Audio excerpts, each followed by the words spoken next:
Applications of gyroscopes include inertial navigation systems such as those in the Hubble Space Telescope or inside the steel hull of a submarine. Due to their precision, they're also used in gyrotheodolites to maintain the direction of the tunnel in mining.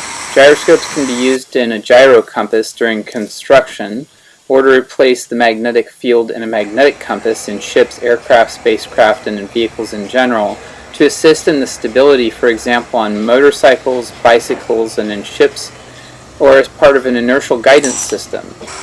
There are MEMS examples in consumer electronics such as smartphones that gives them orientation in space.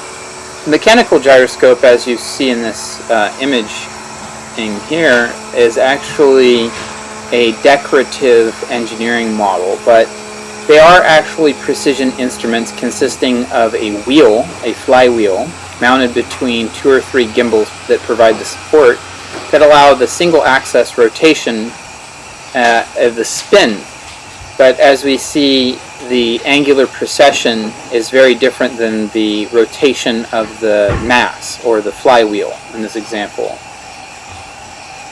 The axle or rotor that spins is constrained always perpendicular to the axis of the inner gimbal, so the rotor possesses 3 degrees of rotational freedom and its axis possesses 2. The rotor's force is applied to the input axis.